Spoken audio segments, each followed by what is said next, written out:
On the Wyoming frontier in 1891, you prepared for winter with thick timber, fieldstone, and pride.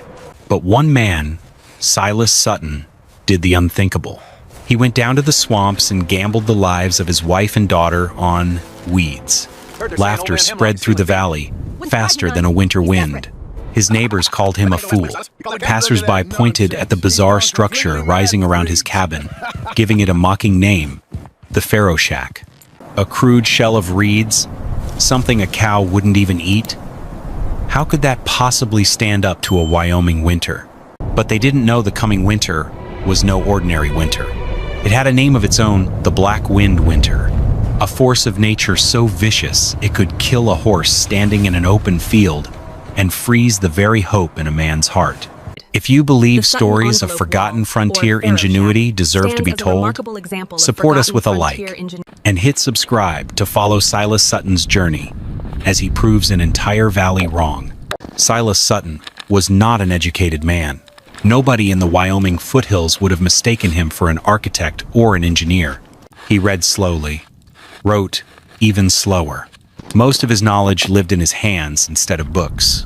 But 20 years earlier, long before he ever built a cabin beneath those cold western hills, Silas had spent nearly a year working freight boats and hauling supplies for a British-American excavation crew near Luxor along the Nile River. He did not understand hieroglyphs. He could not remember the names of the dead kings buried beneath the sand. What he remembered were the structures. Mud grain houses standing cool beneath brutal desert heat, thick double walls packed with woven reeds, narrow breathing gaps hidden inside clay, rooms that somehow held still air while the world outside burned. The memory never left him. One evening, while unloading crates beside the riverbank, Silas overheard a Scottish engineer studying one of the old storage buildings. The man tapped the wall with his knuckles and said quietly, "The Egyptians understood trapped air long before modern builders understood heat." At the time, Silas barely understood what the sentence meant, but he remembered the feeling. Outside, the desert heat could kill a mule by noon. Inside those ancient reed-lined walls, the air felt calm, still, alive somehow. And 20 years later, standing in the Wyoming wind, that old memory returned to him with absolute clarity. The Sutton cabin had been built the same way most line shacks were built across the Wyoming foothills. Cottonwood logs, fieldstone foundation, mud-packed seams, heavy walls, a respectable structure by frontier standards. And during the first winter, it failed them almost immediately. The wind found every weakness. It slipped through shrinking joints in the cottonwood logs and rolled across the floor in waves cold enough to numb bare feet within seconds. The stone foundation held the night frost long after sunrise. Some mornings, a thin layer of ice formed directly across the floorboards beside the bed. The stove never truly rested. Silas fed it before dawn, again at midday, again before sleep. Still, the cabin rarely climbed above 43 degrees. The cold settled into everything. His wife, Miriam Sutton, kept soup bowls close beside the stove because grease would harden across the surface if they sat too far from the heat. Their 8-year-old daughter, Ruth, began sleeping with a wool scarf tied across her mouth because breathing the air at night made her lungs ache sharply enough to wake her crying. The walls themselves sweated frost. By February, Silas had burned nearly 8 full cords of firewood, and somehow the cabin still felt hungry for heat. Then came the night Ruth coughed so violently she spotted a faint streak of blood onto the wool cloth covering her mouth. That was the moment Silas stopped believing the cabin could survive another winter unchanged. Late one February morning, Silas Sutton stood outside the cabin watching loose snow race across the frozen ground. The drifts did not fall gently that day. The Wyoming wind sliced through them sideways, tearing long white streaks across the foothills like sand across stone. And suddenly he understood something that had been hiding in front of him all winter. The problem was not the stove. The problem was movement. The cabin could make heat. It simply could not hold still air long enough to keep that heat alive. Every crack in the walls, every cold seam in the timber, every shifting board allowed the wind to steal warmth faster than the fire could replace it. That memory from Egypt returned hard and clear. The grain houses near Luxor had not stayed cool because their walls were massive. They stayed cool because the walls trapped quiet pockets of air inside layered chambers of mud and reeds. Still air. That was the secret. Heat made is useless if wind keeps stealing it faster than walls can hold it.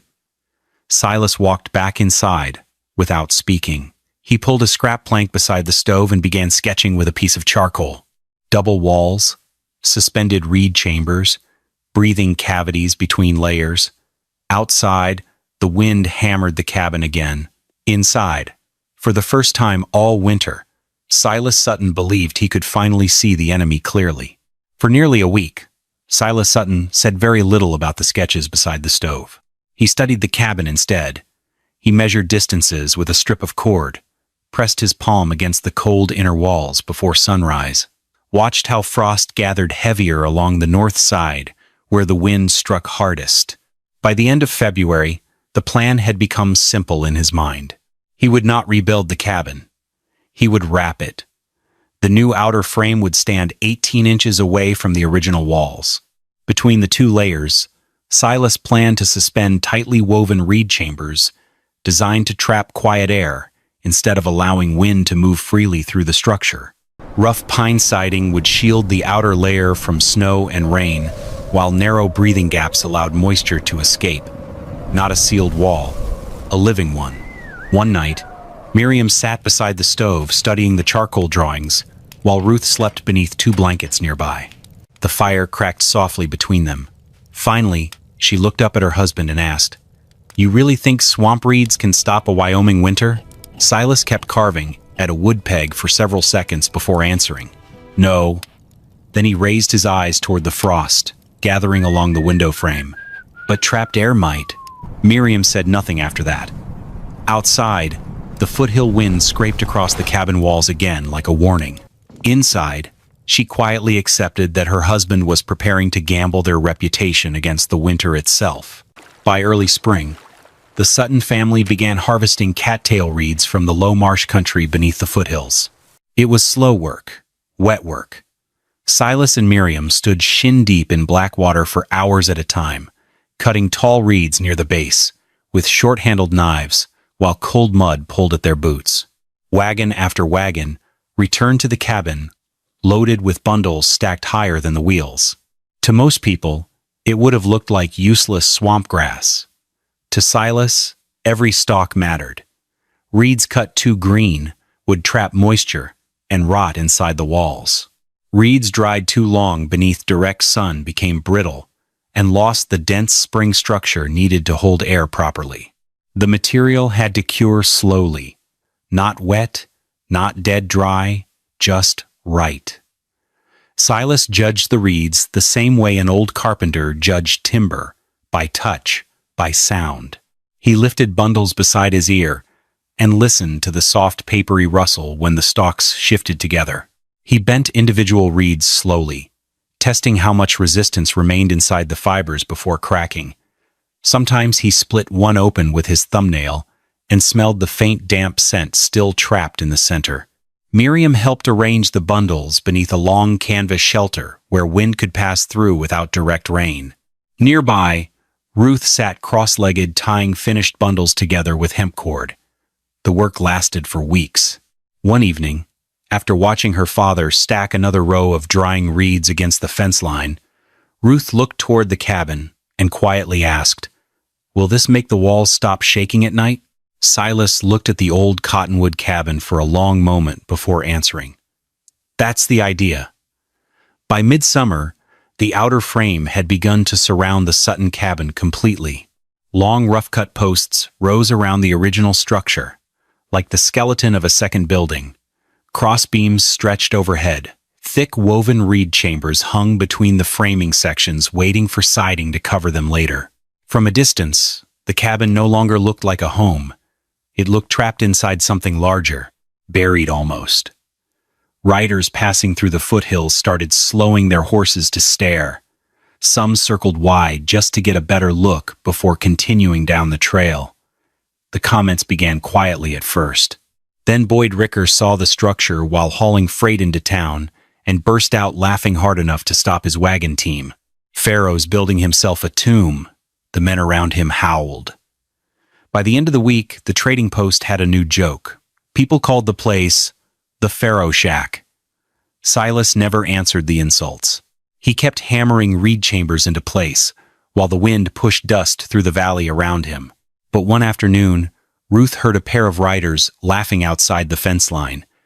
And for the first time, she realized the whole valley had started laughing at her father. What Silas Sutton built around that cabin was not simply insulation. It was a system.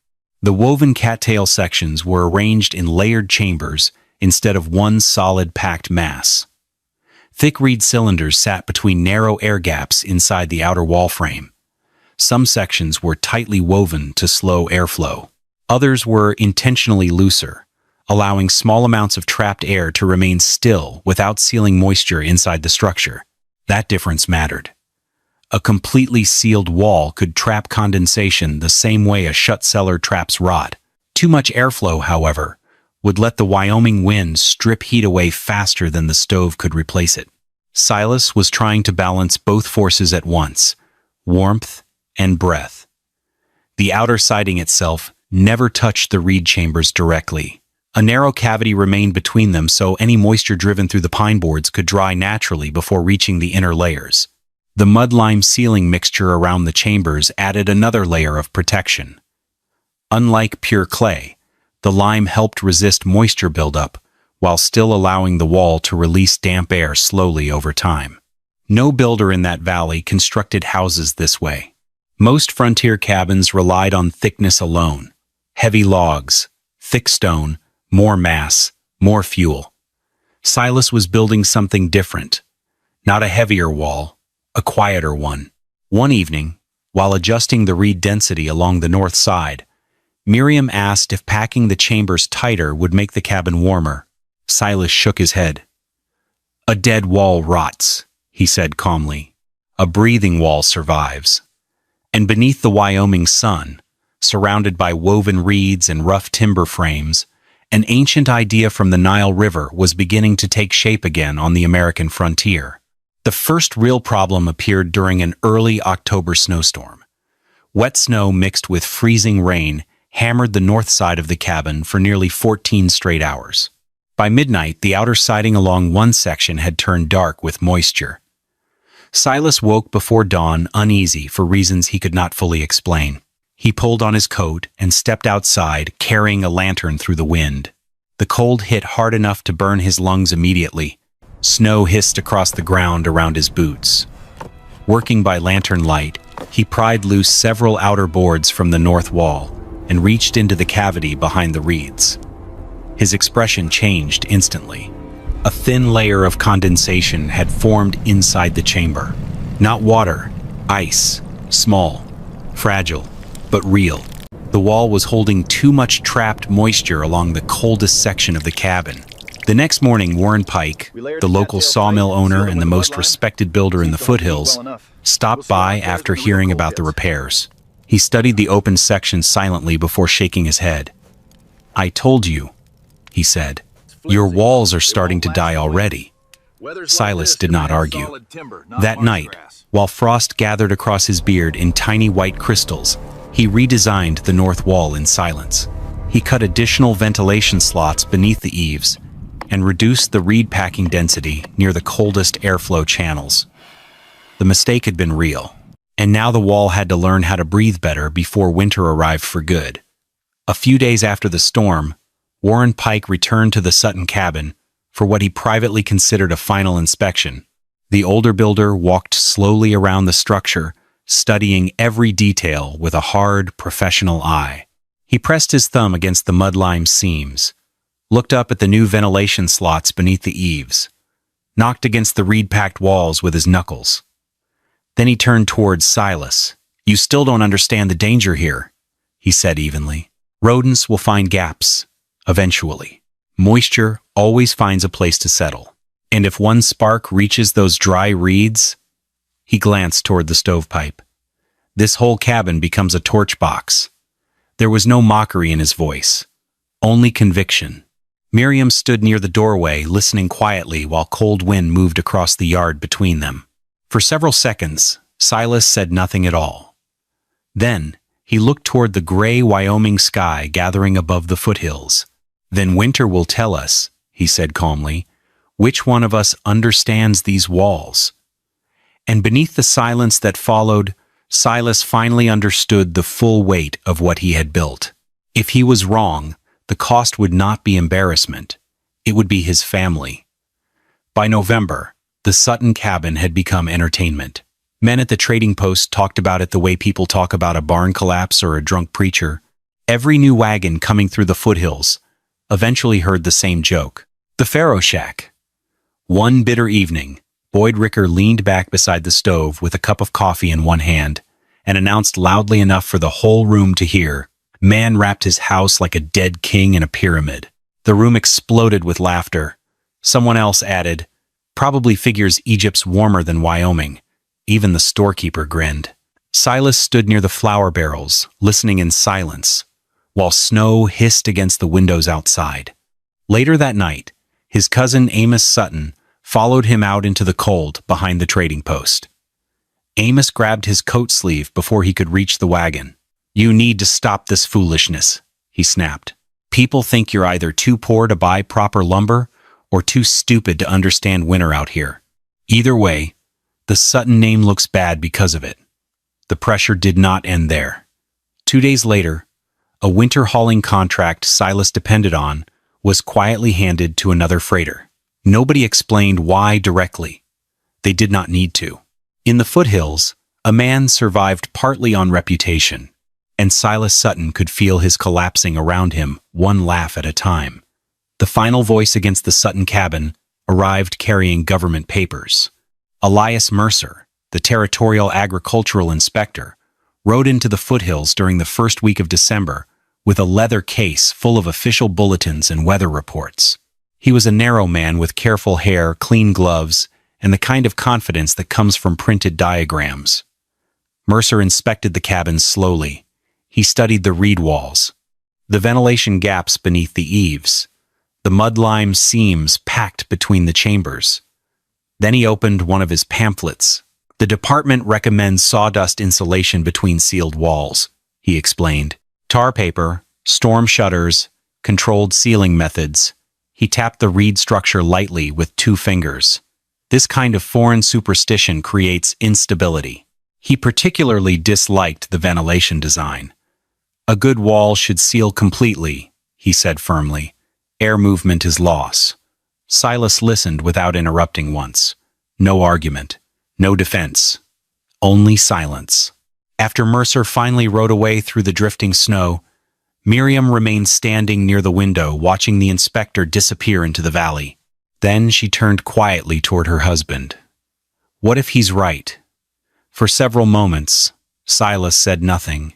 Outside, wind carried thin sheets of snow powder low across the frozen ground like smoke.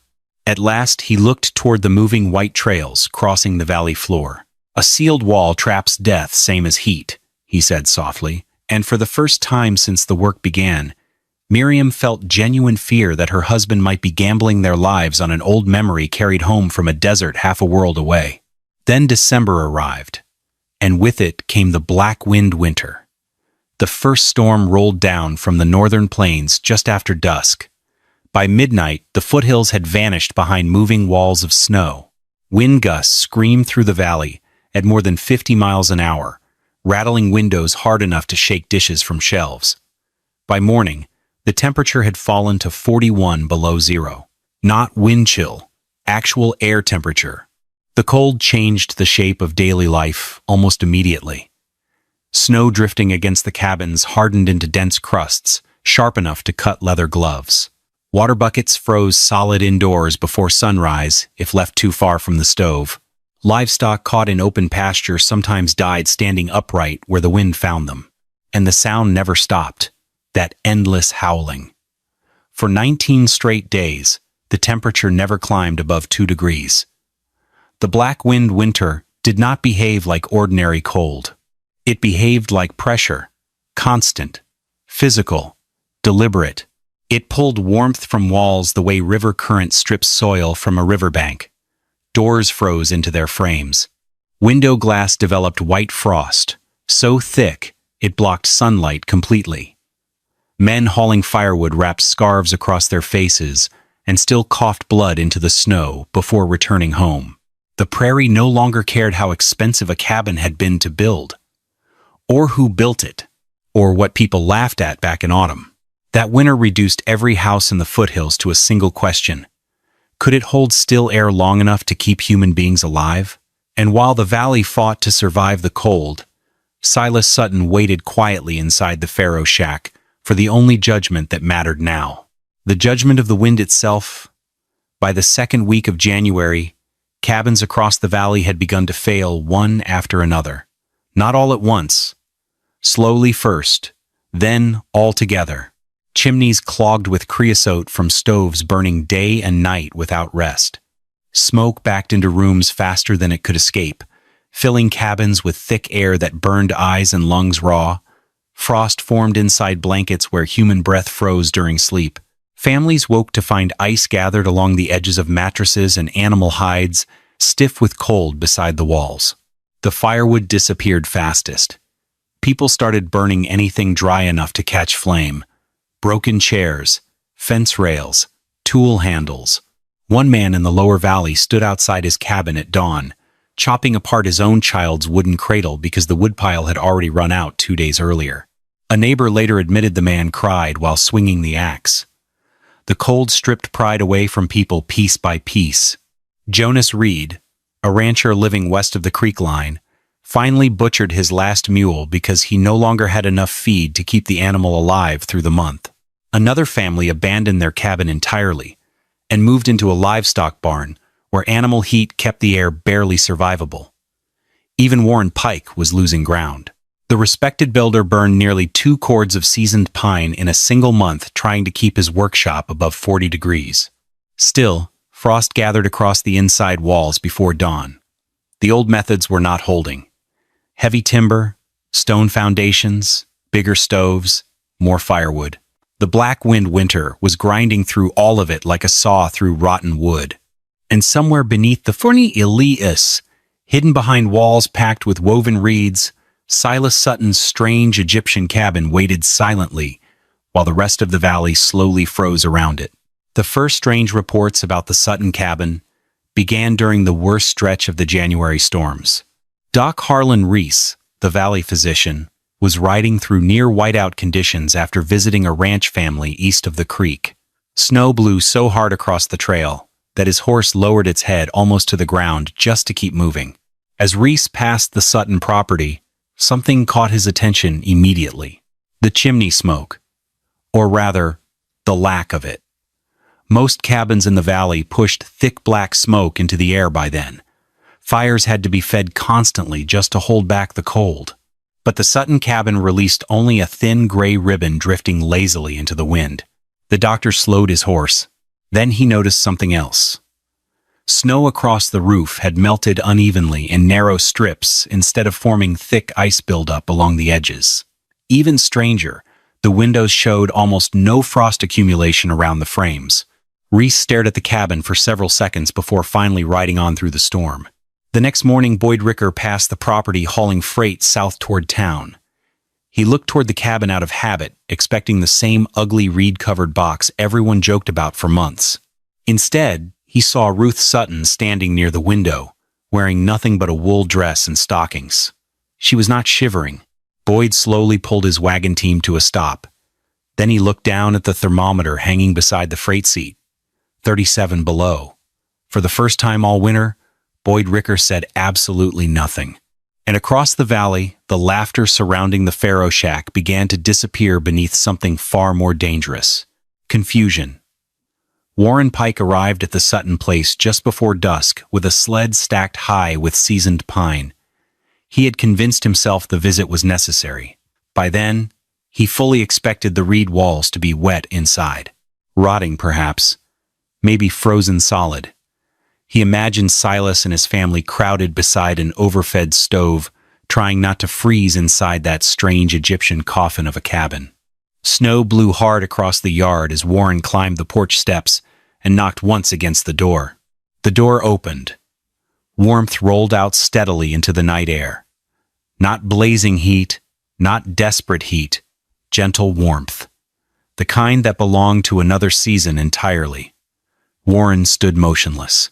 Then, without even realizing it, he slowly pulled off one glove because his body could not quite believe what it was feeling. For several seconds, Warren Pike could only stare through the doorway.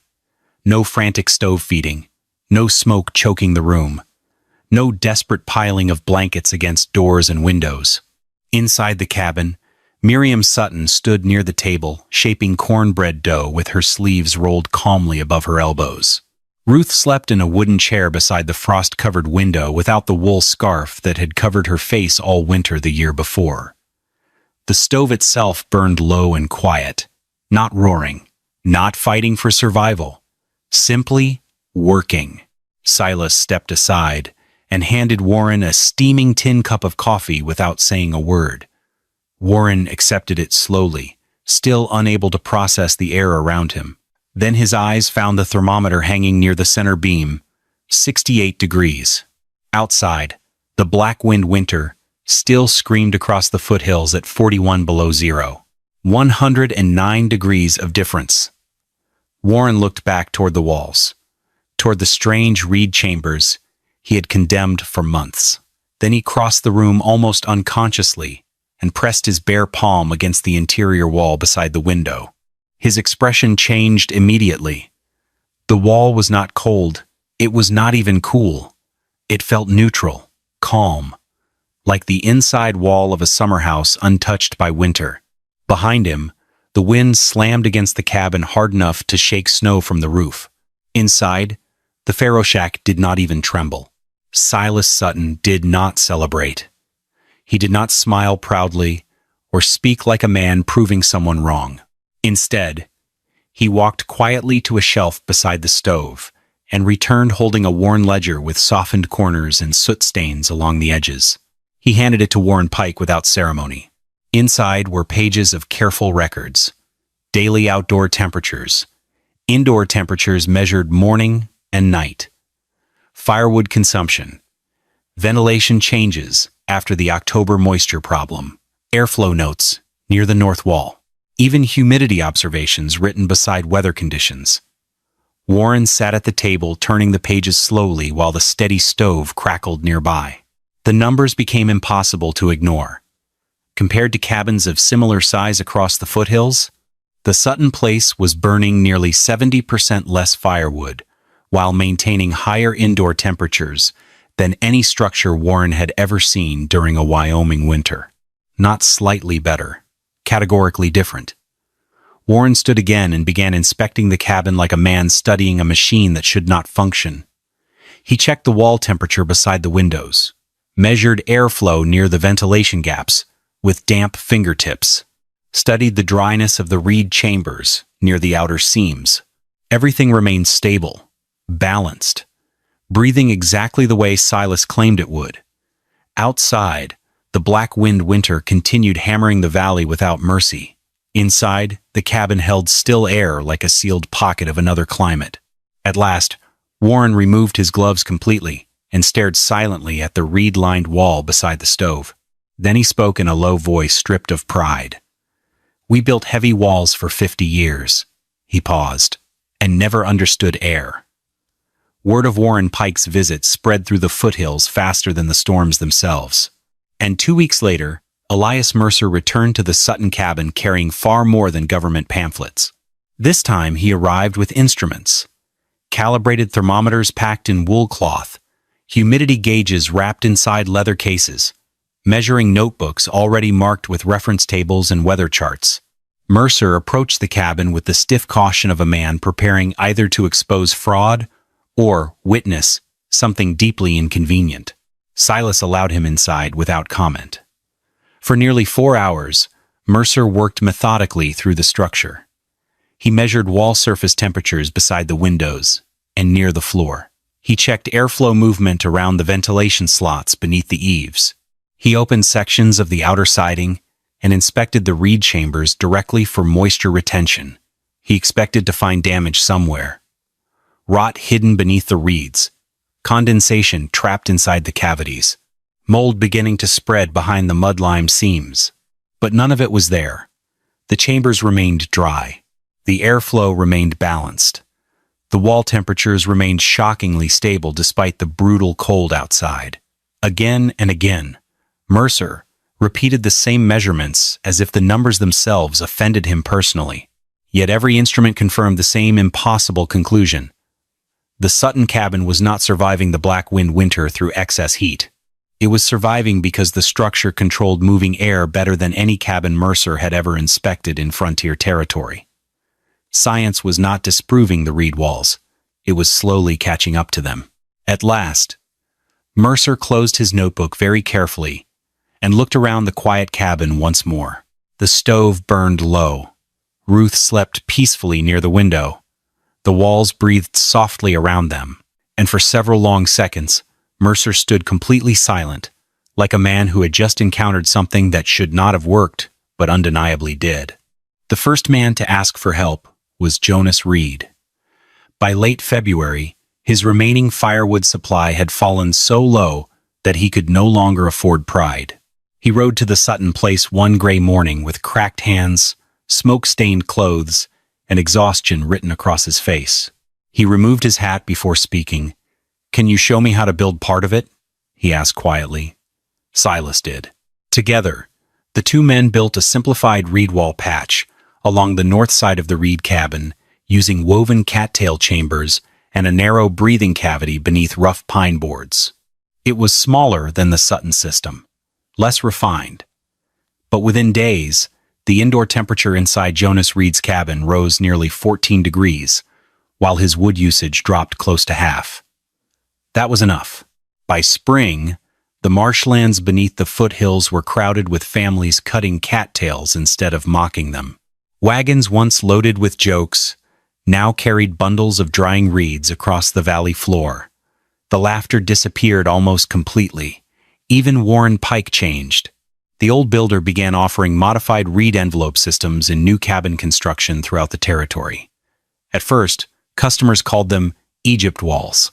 Later, Pike started listing the design under a different name, the Sutton envelope wall, and people paid extra for it. The strangest moment came one windy afternoon outside the trading post. Boyd Ricker stood beside Silas watching several men unload reed bundles from a wagon near the creek road. For a long time, Boyd said nothing at all. Then, almost reluctantly, he glanced toward the woven chambers stacked beside the Sutton wagon and asked, "How tight do you weave the reeds?" Silas looked at him for a moment. Then he answered calmly, as if the valley had never laughed in the first place. Years later, long after the Black Wind winter had passed into frontier memory, a newspaper reporter traveled into the Wyoming foothills to interview Silas Sutton about the cabin. People now called one of the most unusual engineering successes in territorial history. The reporter expected diagrams, grand theories perhaps. Instead, he found an older man repairing fence posts beside the same reed-wrapped cabin with rough, scarred hands, darkened by decades of work.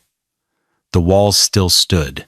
A section of the original reed chamber had been opened near the back corner years earlier for inspection. The cattails inside remained dry, tight, intact. Time had darkened them slightly, but the structure itself had survived winter after winter without collapsing into rot. The reporter walked slowly around the cabin, taking notes while cold mountain wind rolled down from the foothills.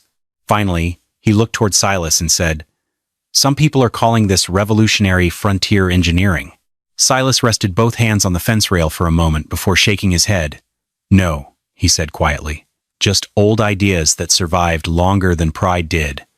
That was the truth the Black Wind winter had revealed to the valley. The storm never cared who people mocked at the trading post. It did not care whose cabin looked respectable, or whose methods appeared foolish. The wind judged everything the same way, by results.